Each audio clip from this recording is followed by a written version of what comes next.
everyone. If you've been in tech for any length of time, I'm sure you've come across some conference that you either have actually gone to or maybe you've wanted to go to. And if you've been to a conference, you know that it can be an arduous undertaking. You've got all these different sessions you want to get to. How do you get in front of the speakers to ask questions? What should you bring with you? How do you build your schedule? It can be quite the undertaking, right? And so today I've got Paul Schnackenburg on the line, and we are going to talk about attending IT conferences. We're going to talk about building your schedule, what you should bring with you, why you should spend some time on the vendor floor talking to vendors, that and lots more in today's episode of SysAdmin Weekly.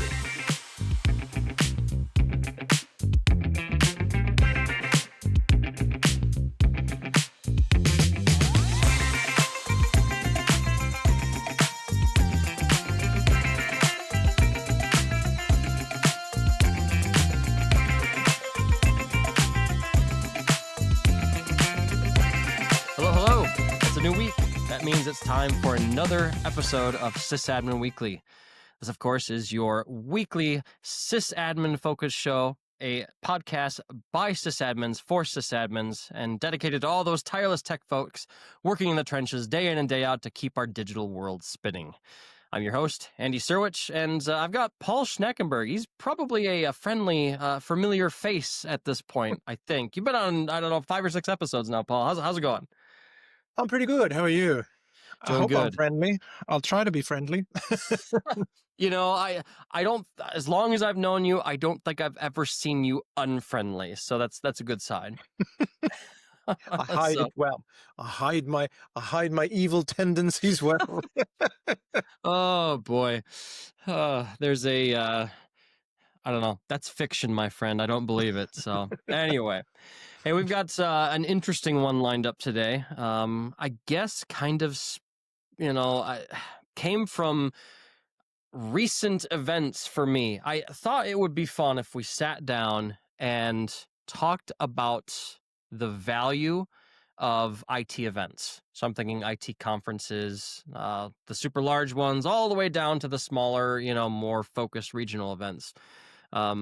Because I thought of this because I recently attended the InfoSecurity Europe event in London. We are recording this on, for me, it's the evening of June 12th. For Paul, it is the morning of June 13th. Time zones, fun. So I figure we'll talk about conferences today, the type of value you get from it, how do you determine what show to go to, what sessions to see, how to not ignore the vendor hall. I've got some thoughts here because I've seen it from all the different angles and lots more. So, but before we get to that, I want to make sure we get to our usual housekeeping items here. Again, for those folks that may be new, you can get all the links to the show at www.sysadminweekly.com. We also have a new companion newsletter that's available at newsletter.sysadminweekly.com as well. So be sure to check that out. Other than that, let's get to our News React segment of the show. This is a segment where myself and my co-host pick a news item that kind of perked our ears up over the last week and, share our thoughts with our listeners here. So I guess selfishly, I will go first on this one, Paul. And again, I think most folks, they know by now that if they've watched multiple episodes of the show that I tend to look at things through the lens of cybersecurity. And whenever I see critical vulnerabilities with a security vendor, my ears really perk up, right? Because security vendors were using them to secure our stuff. And to me, and again, maybe it's just because I'm in cybersecurity, but to me, it feels like those types of patches have a much higher urgency than some of the others. So, Yep, that's true. And I'm not raking this vendor through the coals by any stretch of the imagination. I'm talking about Trend Micro today. So if you are using Trend Micro in your environments, take note. These vulnerabilities impact Apex Central and their endpoint encryption policy server products. And it amounts to 4 CVEs I'll put each of them in the show notes. That way folks can go to them. So we got CVE 2025, 49, 212, 213, 216, and 217. Now, I'm not going to go through each one of these, but just kind of at a high level here, the one that really sticks out to me is there's one here that allows remote code execution, um, and lets the attacker execute arbitrary code as system, which is not great. So be sure to check those ones out, folks. If you're using Trend Micro products in your environment, take a look. Make sure you get any of the applicable patches applied ASAP. And so hopefully your news item is not as alarmist as mine, Paul. I think just a comment on your news item. I think this is something we've seen increasingly over the last few years. I'm thinking in particular about edge devices. So you've had VPN devices. We've had edge protection devices from a number of different vendors with some incredibly high severity vulnerabilities inside of it. And it is very hard, particularly for me. I work in the SMB space. It's not like I can buy one of each and try them out, or pay some Right. company to go through them for a week to find all the low hanging fruit. Like, there's no way I can do any of that sort of stuff, right? So you do want these vendors to actually get their act together, but some of them really don't get the message. So that is sad. My news item is Coinbase. So this is the world's largest cryptocurrency exchange. I don't do crypto because I'd like my environment to stay not too damaged. But for those who do, Coinbase has been very secure. It's ironic, actually, because I was listening to a presentation by the CISO of Coinbase recorded a few months ago. And he was talking about how they were winning and were doing well in protecting themselves. And obviously, they're a huge target, right? Right. Like North Korea and every other hacker who's after cryptocurrency on the planet would want to get into the Coinbase. And it turns out they did, but they didn't do it through a technical means. They did it through a supply chain attack. So the interesting thing here is that they were using some outsourced service provider in India. And it looks like, and again, they're a little bit cagey on the details here, but it looks like a small percentage of Coinbase customers had their personal details leaked, because there was at least one person, possibly more, in this service center in India taking photos of their personal information that she could see on the computer screen with her personal smartphone, and then sharing it for payment. And I think the reality here, of course, is if you do outsource to countries that have an overall, lower cost base, right? That means that they get paid less. So that is good from a capitalist point of view in you running your company. But it also means that the pay discrepancy is huge, right? Like when you're handling Yep. customers that might have millions of dollars sitting in crypto.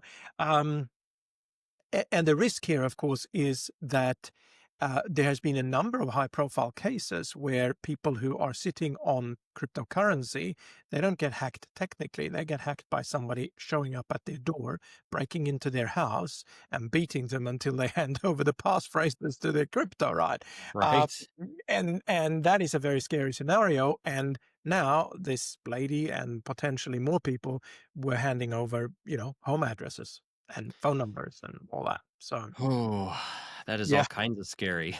it's all kind of scary. And I suppose the point really I'm trying to make here is that if you can't just secure your own house, right? That's what it comes down to. We Yep. all talk about the technical things and, having your EDR and your firewalls and your XDR and your SIEMs and everything else, right? That's all fine, but your company doesn't exist as an island, right? There's all these interdependencies with all Yep. these other companies, both upstream and downstream. And you need to take that into account, because that supply chain vector is a big one. And you need to be aware of it and see how you can make sure that one of your vendors doesn't get you compromised.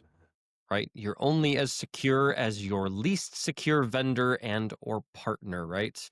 Hmm. And the other thing, and it's kind of a supply chain attack, right? can you trust the janitor, the You do? maintenance contractor, right? Do they have access to parts of the building that maybe they shouldn't, right? I mean, Mhm. there's all kinds of different vectors from that supply chain point of view, right? So there's a whole episode right there. But yeah, I hear supply chain attack, and we've seen some bad ones over the last couple of years. So We have. anyway, put links to that in the show notes as well, folks, if you want to check that out. Other than that, our next segment of the show is our Nerd Hour segment. Again, it doesn't take an hour, but basically, this is the part of the show where my co host and I talk about the nerdy things that we've been working on recently. And I selfishly went first for our News React segment, Paul. So I'll let you go first for this one. What do you got? Thanks. My nerd 2 minutes. This is not particularly super technical in any way, but I think I might have mentioned on a previous episode that I was setting up a new internet connection for one of my clients, Yeah. using the 5G/LTE network. Um, and I so nominally, and when I tested it, the internet speed was about twice of what they got before. So I thought, oh, this would be great, right? Yeah. So then I had all of them at a training last week in a classroom, the staff, and I said, well, how do you think the new internet is going? And they were like, yeah, sometimes it's faster, but sometimes it's slower. Oh, And I'm no. like, oh no, okay. And it is a mobile network, and of course, mobile networks do vary a lot more than like a Right. wide fiber connection, which they can't get where they are physically located. So I cast around, of course, we all know speed test, speedtest.net's been around for ages and ages and ages, run by Ookla. But they do have a command line version. And I found this nice little GitHub repository where somebody's written a nice little PowerShell script to run this on a schedule. Now, the PowerShell script runs it every second, which I thought was probably a little bit too That's frequent. quite a bit. So I'm running this thing at this school for 2 weeks. It finishes in the next few days, and then I'll gather the results. Um, and it runs every 10 minutes. I've set it to, and then I can graph this out, and then I can go back to the ISP and say, okay, this is the actual internet speeds we're getting, and I can also go back to the school and say, well, this is actually the speed we're getting. So we can compare with the previous one that they had, and see what we can do if there's any real fluctuations that is a worry. So Nice. I'll have to get that GitHub repo from you because that sounds immensely useful for folks that need it. it'll I've be in the show notes. indeed. I've kind of been in that situation myself here at my house. Um, there was a time, like good old Comcast. Any of our listeners that have Comcast, you probably know what I mean. Anyway, there was a time where there'd be certain parts of the day in the summertime when I would get packet loss. I don't know, sometimes up to 30%. And it Uh-huh. would be intermittent over like a 2-minute period, and then it'd be fine for 5 minutes, then I'd do it again. And so I ended up using PowerShell and Excel to create a heat map of when the issues were occurring. Turns out the neighbor's air conditioner, every time it would flick on, it would feedback into the coax lines in his house, down to the street, hop over to my coax lines, and cause my modem to, well, not be happy about the unexpected jolt of electricity that it was receiving. And so that was all kinds of fun to figure that one out, but good times. Good times. Wow. Well done, though. Well done, you finding that out. That would have taken a bit of effort. It took a while, but it brings me to my point here is, when you have need of those tools that do very specific type of metric tracking, like in your case, tracking speed throughout the day, when you go talk to an ISP, you have to come armed with ammunition Hmm. and data, Yeah. right? Because at least Comcast, they're going to be like, well, okay, we're not seeing anything wrong on our end. I'm like, okay, I've got data. Here you go, And so it helps to have that. So definitely, I'll make sure we get that GitHub repo in the show notes. In terms of my nerdy thing that I've been working on, I haven't Been doing a ton of nerdy stuff myself because I've been traveling, and you might hear it in my voice, getting sick whilst traveling. So I've been fighting a cold the last couple of days. But I, like I said, I maybe I haven't said it yet. I did say it, didn't I? Yes, you I did. was Yes, you did. recently at InfoSecurity Europe in London, and I did a number of sessions while I was there, both for the conference and for the vendor I work with. We had a fairly large booth with a little stage there. I did a bunch of sessions on stage all week as well too. One of the sessions I did was focused on um, SharePoint online from a threat actor's point of view. So if I'm a threat actor, I break into a 365 tenant, what would it look like for me to gain access, set up persistence, and exfiltrate data out of a SharePoint online tenant? And so that's kind of the nerdy stuff I've been working on lately. And I find that when you take uh, and sorry to any people that really like SharePoint out there, I find when you take a seemingly boring topic, I know a lot of people that think SharePoint management is boring. Sorry if there are people that don't. But I find it helps when you look at it from the attacker's point of view, right? It just kind of flips it on its head and makes it a little bit more relatable for folks watching. And I'll come back to that because I'm going to use that as an example for one of my points a little bit later in the show. So, excuse me. So, speaking of conferences, that brings me to our main topic for today's episode. And that is, again, what is the value of attending an IT conference? Now, there's a number of different IT conferences out there. There's some massive ones like Microsoft Ignite, Microsoft Inspire, VMworld. Do they still do VMworld since Broadcom took it over? I'm not sure, actually. Um, I think they do. I saw I some advertising on a site saying why Yeah. you should go to VMworld, and I'm like, why would Well, you go to yeah. VMworld? Unless Well, you're one of the 5 people who are still allowed to buy VMware from Broadcom, you know? right? Do you think they've jacked up conference prices too? Probably, That's a probably. bad joke. Sorry if Yeah. there's anyone from Broadcom on the listening to this. Oh, you sure don't be. No, no, no. They do deserve it. It's Very terrible. true. It's Very terrible what they're true. doing to VMware. Very true. Anyway, there's conferences of all shapes and sizes, and this could apply to your smaller, more regional events too. So, for example, here where I live in Grand Rapids, Michigan, about every, want to say once a quarter, there's like a small kind of M365 user group type of meetup. And I mean, it's much smaller. It's not like on a grand scale like the conferences I mentioned, but you still have 40, 50 people show up, and it's a much different experience. But I figure what we could start with, Paul, is excuse me, just talking about the value that you can get from attending a conference. And off the top of my head, learning is one of them, right? Learning new solutions that are out there. Maybe you go to a vendor centric conference like Microsoft Ignite. You know that you're going to be rolling out a specific Microsoft technology in your environment in the next 6 months. You want to learn more about it. Maybe you have some questions for the product group. It's a great place to learn. I say Mhm. learn. I mentioned the product groups as well. These are great areas, great events to actually get in front of some of the people that probably have input to the product itself, right? So Mhm. I've been to a lot of Microsoft shows over the years. And one of my favorite things is, I know I can walk up to the Hyper-V booth and it's probably one of the folks from the Hyper-V product group team on there, right? Yeah.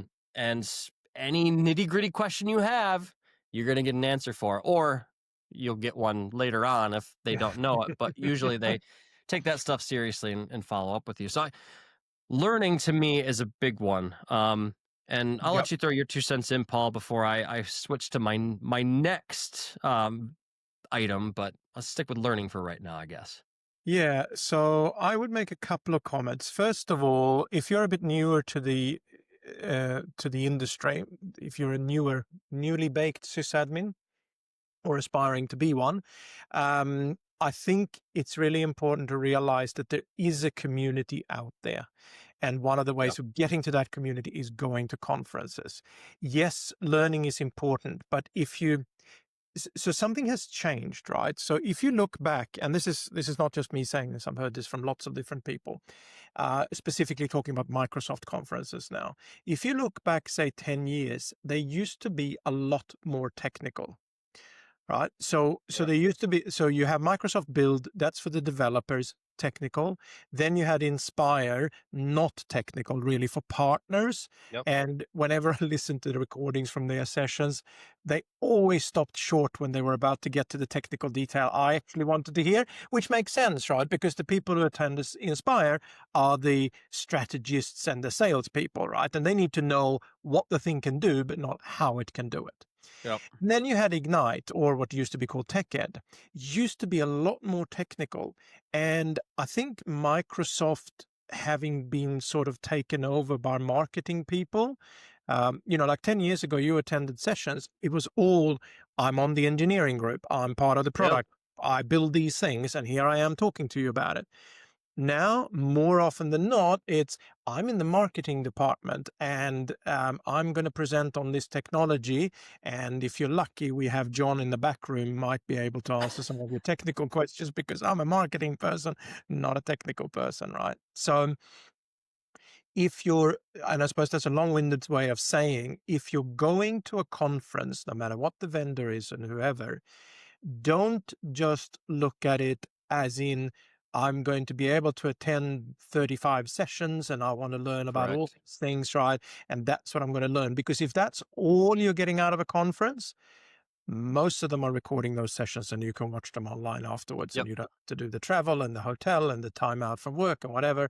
So that's not the only learning you get. There's a whole other side to it, which is the hallway track, right? When you run into people, you can talk to people, you can Yep. ask questions after the session. Hey, I saw your session. It was really interesting. Can I use this technology for XYZ, right? If you weren't able to ask that question in the session.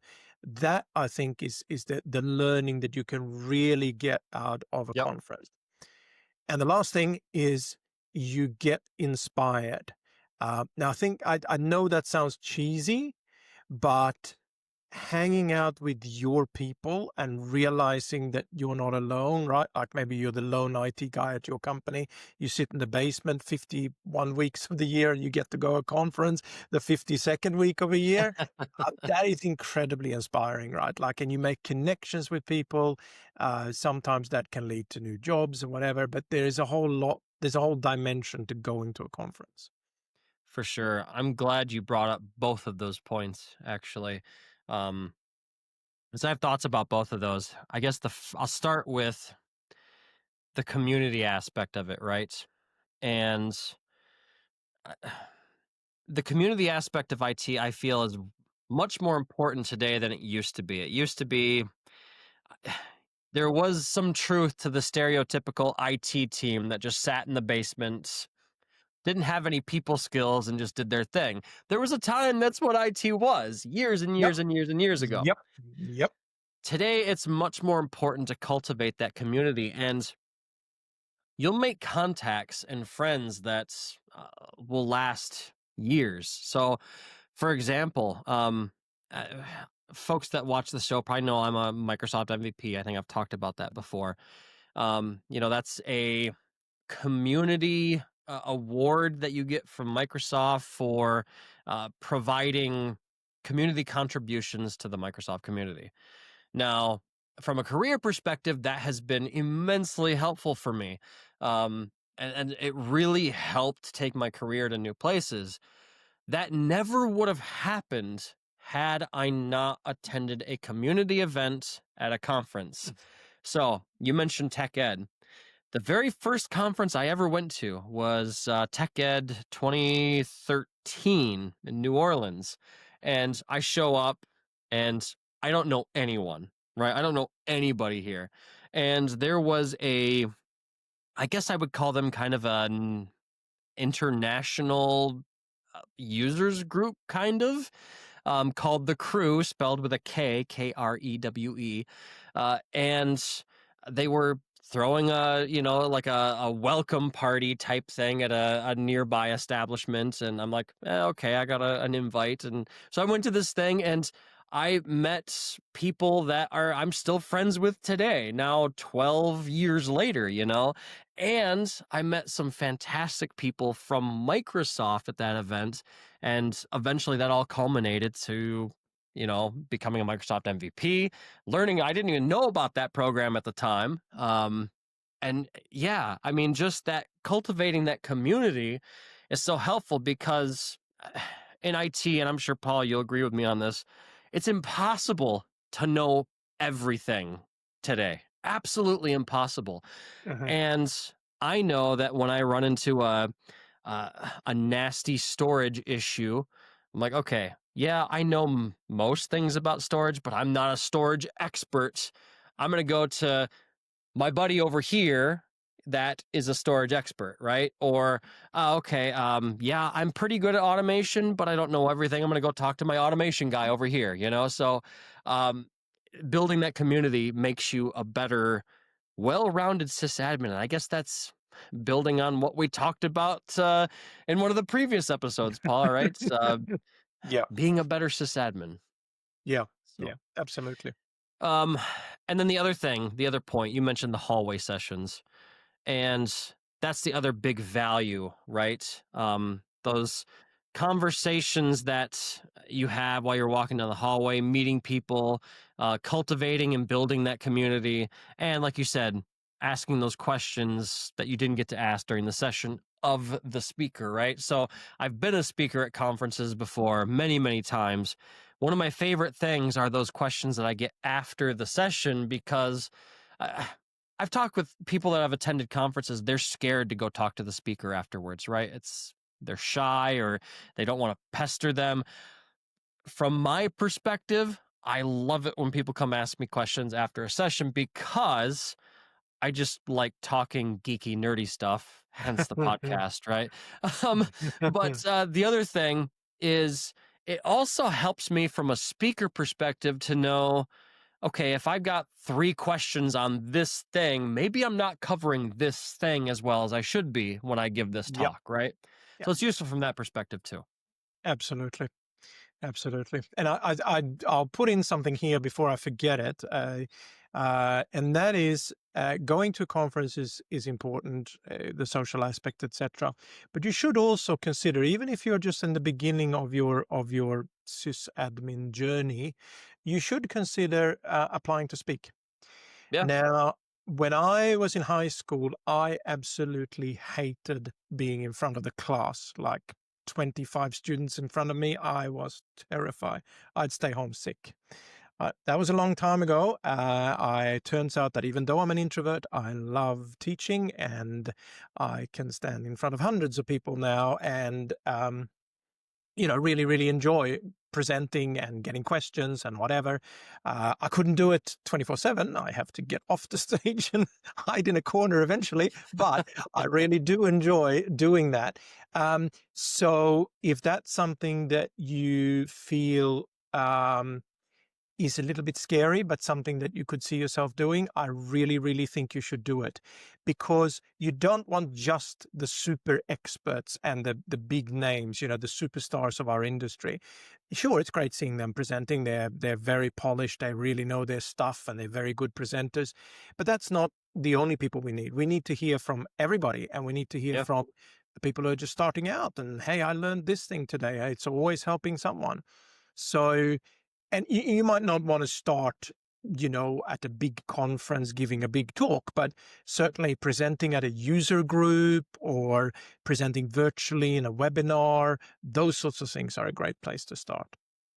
for sure, for sure. And you will learn more about your topic than you ever thought you needed to, because I don't know, I'll pick a topic that I feel like I'm an expert on this given topic, and then I start putting a presentation together and I'm like, oh wait, I have a knowledge gap there and a knowledge gap there, and what if I get this question? You figure out very quickly that you probably don't know everything about that topic, and so you can go fill those knowledge gaps before you present. So Great advice, Paul. Appreciate that. So, next item on my list here is how to determine what show to go to. And this is a tough one because I feel like years ago, it was a little bit easier because there were only a few really large conferences. Um, and at the local level, you really only had user group meetups. And so it made it easier, right? You only had a few regional events or a few large ones to go to. But now it's like, uh, I can't even keep track of all the conferences. There's all the Microsoft ones we talked about, VMworld. I know Nutanix has their own, Citrix has their own. PAX 8 Beyond just happened this week. You have ConnectWise IT Nation, MSP Summits, ChannelCon, Cisco? the ASCII events. InfoSec, yep. You have Black Hat, DEF CON, RSA. I could go on, So I mean there's so many. How do you figure out which ones to go to? And I guess the advice I always give, Paul, I'm looking forward to hearing your advice on this. But the advice I always give is, okay, if you're a generalist sysadmin and you're tied to a specific vendor, like maybe you're an all Microsoft shop, obviously you're going to want to go to Ignite, right? Yeah. Or if you're a Microsoft developer, go to Builds. And Yeah. I feel like that decision is much more influenced by a given vendor now than it used to be.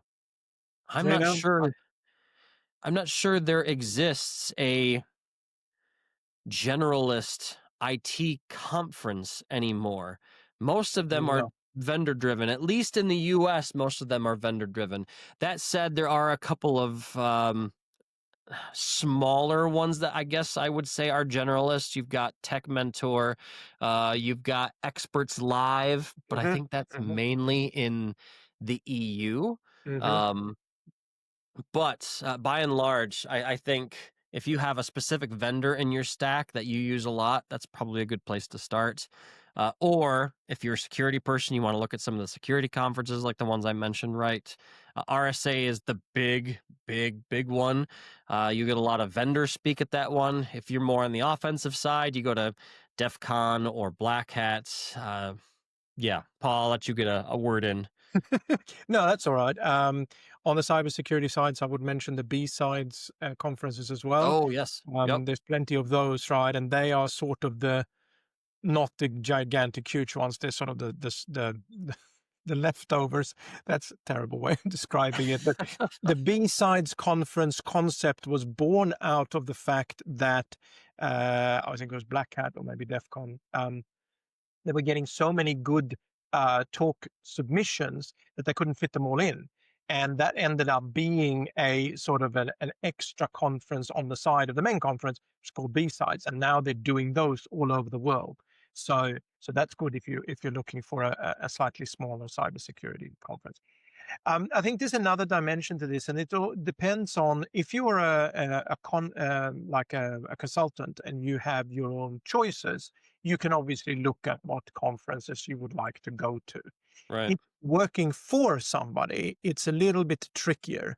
So for those again younger people in the audience, there was a time when often in IT, certainly if you were in larger corporations, worked in larger places, they would send you for training for 3 or 4 or 5 days for a week type thing to a training center. So Yeah. this is pre-doing online training and whatever, all of those things, right? So you'd literally travel to a training center. Maybe it was in the same town you lived in and you could just go there every day. And you'd sit in a classroom for like 8 hours and they'd give you lunch and you'd sit there and listen to somebody like me teach you for the whole day. And so I think the point I'm trying to make is that depending on the training budget, the conference budget, and the options you have from your employer, you obviously want to choose very carefully. If you're in a bigger team, what I have seen work really well is that you send one person or maybe two, but say one person to a conference, right? And then they come back and it's their job to spend another few hours teaching the rest of the team, what did I learn at the conference, Yep. right? What's coming on the horizon? What is Microsoft or VMware or whoever talking about at the moment, right? What technology should we be focused on? What can we use and start adopting here that's going to make us more efficient and better and more secure, whatever, all of those sorts of things, right? So I think that also comes in as a factor, which then comes to the factor, how do you sell this to your boss? Right? How do you sell the value of a conference? Because from an employer's point of view, you're gone for 3 or 4 or 5 days, right? So you're not going to do any productive work during that time. We have to pay for you to get to the conference. We have to pay for hotel, and we have to pay for the conference itself, right? So that all quickly adds up, right? So you got to make sure that you have the budget for that, and then you got to be able to sell the value. Now, good employers know the value of training and they know Right. the value of attending conferences. If your workplace is saying, no, that's not going to happen, mate, you do that on your own time, on your own dime, you're here to work. Yeah, I don't think that's going to fly very well in IT. They might have trouble hiring good people, put it that way. Yep. And that will eventually come back to bite them. Mm. There's a whole line of thought process we can go down there, but keeping us on track here, the next thing I want to jump into was we talked about how to choose the conference. How do you choose the sessions that you're going to go to? And maybe you found one, Paul, but I have never found like the magic silver bullet to choosing what sessions I want to go to. Because what ultimately happens to me, and if you've never experienced a conference before, you haven't seen this. Typically, what a conference will do is 2, 3, maybe a month, 3 weeks, maybe a month before the show, they will release their session catalog and you can start planning out what sessions you want to go to. And what always happens to me is I start scrolling through the list and, oh, that one looks fun. Oh, this one looks good too. Oh, and that one, and that one, and that one. And I start, building my schedule. And when I'm all done going through all the days of the conference, I look at my schedule for that week and I'm like, oh, I'm triple booked in 10 places. Yeah, There, I yeah. can't be in 3 places at once, And so hopefully most conferences, they record things now, right? Hmm. Hopefully the conference you choose does that. Hmm. I think it's been more frequent for me lately than it's happened. It happens more often than not. Now, let me put it that way. Yeah. So you can always choose to which ones you're going to watch virtually. The way I choose between watching recording and going to an in-person session is it possible that I have a question for the speaker after the session, right? Okay, Hmm. if I'm going to see this topic, this is the speaker. I'm like, okay, there might be questions I have on this. I'm going to prioritize that session over the ones I can just grab on the you know the plane ride back or whatever, right? So, in terms of session type, you might have longer form sessions that are 90 minutes that are a deep dive. Personally, I like the deep dive sessions myself.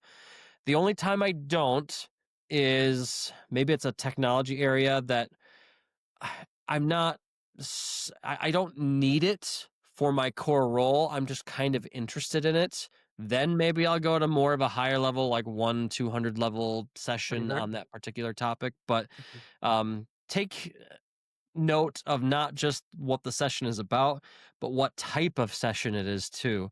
Yeah. And the other type of session that comes to mind, some conferences call this birds of a feather, some of them call focus groups, whatever, right? Sometimes you'll have like these round table type sessions where you have a speaker that's leading a discussion, Hmm. but you are discussing amongst a group of you. And I find those immensely valuable as well too, Yeah. because to your point about being inspired by conferences, I find those group sessions to be really helpful because it's like, oh, you're having that issue too. And oh, that's how you addressed it. And you're having that issue too. And you addressed it this way. You start Hmm. running into stuff like that, especially in those Yeah. group sessions.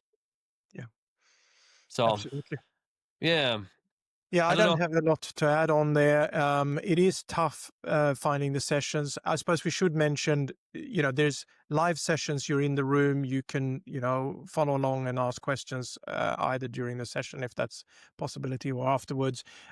You have the recorded session where you just watch the recording afterwards or listen to the recording. I often do other things while I'm listening.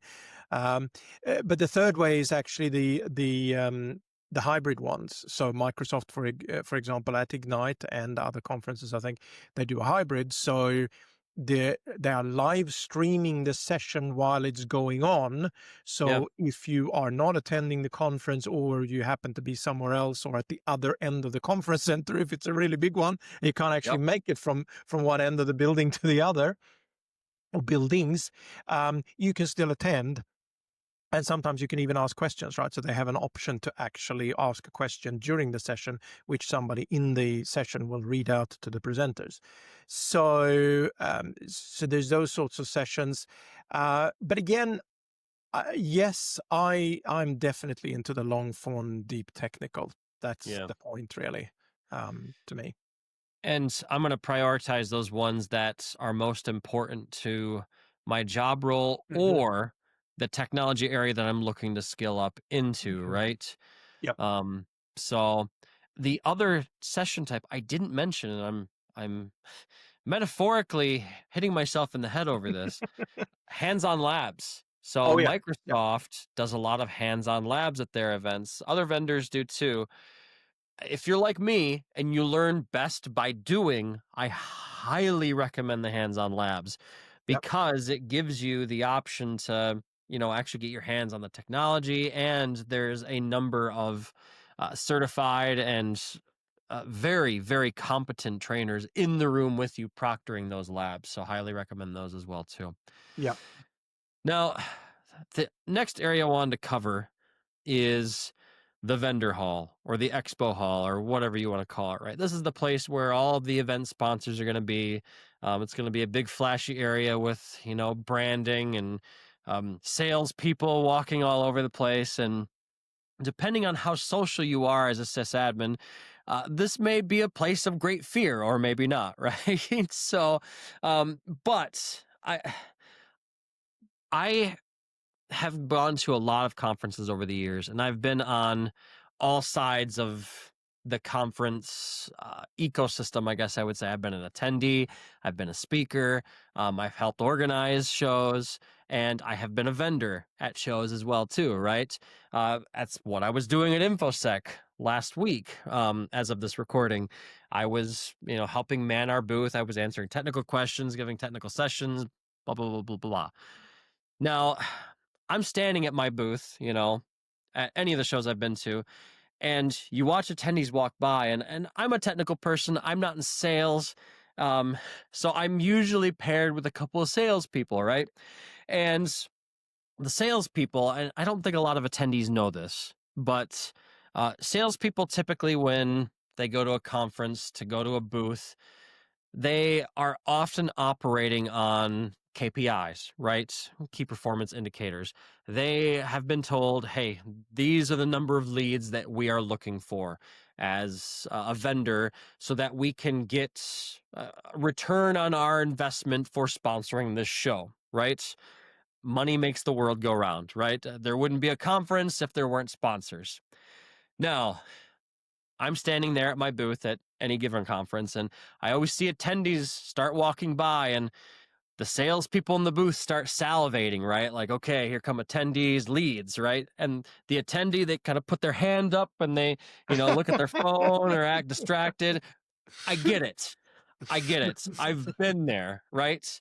Um, I have been there, but um, I have found that you can still have a conversation with those people, the salespeople or the vendors.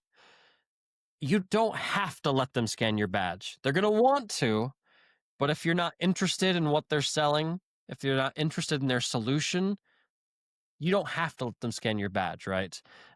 You can just be like, not my thing. Thank you, but no thanks, and move on. Now, that said, let's take the sales piece out of the equation here. I know a lot of people that they tend to avoid the vendor hall because of the problem that I just explained. I would encourage you to go to the vendor hall and to go look at all the booths that might be of interest to you, because I think what you're going to find is you'll actually find some very interesting technical information, and you may also find a product that helps you with a problem that maybe you didn't even know you had. So you have that possibility as well too. But let's go back to the technical discussions for a second. Excuse me. I'm gonna use InfoSec as the example here again. So I was up on a little stage we had in our booth at InfoSec multiple times throughout the week last week, and you could tell the attendees that would walk by and they would think I'm just up there doing a sales pitch or something, right? But I'm not. I said earlier in this episode how I had been preparing a deeply technical session on what an attacker would do to set up persistence and exfil data from a compromised SharePoint Online site, right?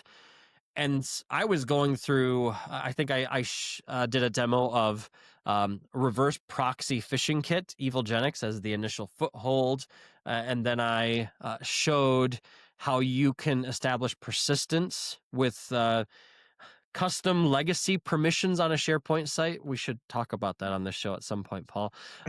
And additionally, I then talked about how an attacker might exfil it. So technical demos, all of it, and really nothing to do with what we do as a company.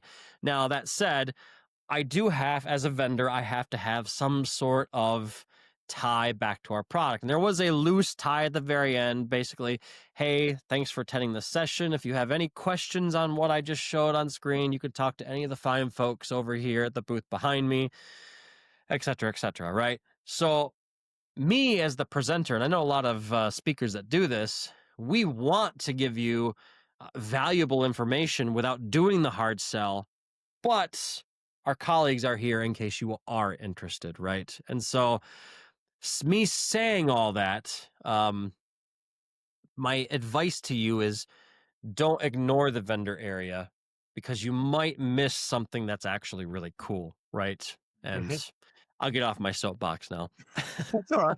Well, two comments on that. The first one is that um, I see myself very much as an IT generalist, right? Like I work in small business, so I can't specialize. I can't just say, oh, I do Windows Server and I don't touch anything else, because Right. somebody has to touch all the other things and there's nobody else I can pass the buck to. So I got to Right. do it, right? So, and that by definition means that you're wide, but that also means that you have to have a little bit of an idea of what's going on in the industry overall. And a vendor hall isn't actually a bad place to find out about that, right? Yep. Oh, you guys do this. I didn't realize. Yeah, we started doing that last year. We've moved into this area. We used to just manage Linux. Now we do Windows or whatever it is, right? So Yep. that's one thing. Second thing is, sure, they scan your card or your badge, and then you get some marketing email, but you can't unsubscribe from those Yep. marketing emails. Third thing is, a good vendor will not start with a sales pitch. I mean, unless you Correct. walk up to them and say, "Hey, can you tell me what your product does?" I mean, that's different. But Right. if you're doing like you did a presentation or anything along those lines, right? I come from vendor X, but I'm here to talk to you about this thing, and it's not a sales pitch. Good vendors will do that because as techies, we love hearing that sort of stuff from our peers in the industry. And that's why it's so important to have that. And good vendors do lead with that. They give you good, valuable technical information that you can use. And oh, by the way, you can also use our tech to help you with this thing. But that's not the lead, right? That's not Yep. the important thing. And I think that's really, really important. And I like those vendors, but people are always drawn to those vendors. You and I used to work for Altaro, and they were very, very good at that, right? That was Yep. their pitch, right? Like, we have a Yep. whole community. We give you lots of technical information, and there might be an ad on the side, but we're not trying to shove our products down your throat. We're just here to give you technical information. It's good. Yeah, exactly. There are those vendors that unfortunately, oh, you want this cool piece of content? Give us your email, your phone number, your mother's maiden name, your firstborn, all that. But Yeah. we're not Yeah, we're not one of them. Anyway, the other thing I wanted to point out, as an example along these same lines, and then we'll wrap things up. Coming back to the idea of like, hey, you might see some cool stuff. I ran into this myself while I was at InfoSec. So again, I was at our booth all day, every day. Across the aisle was Varonis. I got to call them out for this because their demo was really cool. The place I work, we have been trying to jailbreak Copilot for 365 for some time, right? And it's, to its credit, it does a fairly good job of not being jailbroken, right? And if you're not familiar with what jailbreaking an AI model is, basically getting it to do things that it's not intended to do. So, what's Varonis demoing? They figured out a way to jailbreak Copilot. And what they were doing was, and I watched this presentation multiple times because I was standing there all day. And the presenter, he was actually walking through a case where they had a Word document with a bunch of stuff in it. It was, I don't know, I'm going to say an Office Space joke here. It was a TPS report. That's what we'll call it. So I don't know if you're an Office Space fan or not, Paul.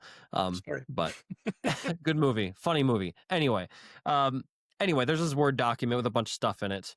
And the presenter goes to Copilot and says, hey, parse the information in this Word document for me.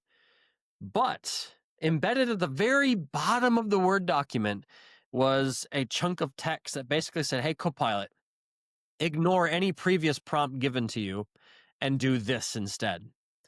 And Copilot would listen to it basically when it parsed that Word document. And so, again, I've been looking for ways that Copilot can be jailbroken, and I just stumble on one at a conference and I wasn't even looking for it, right? So, Yeah.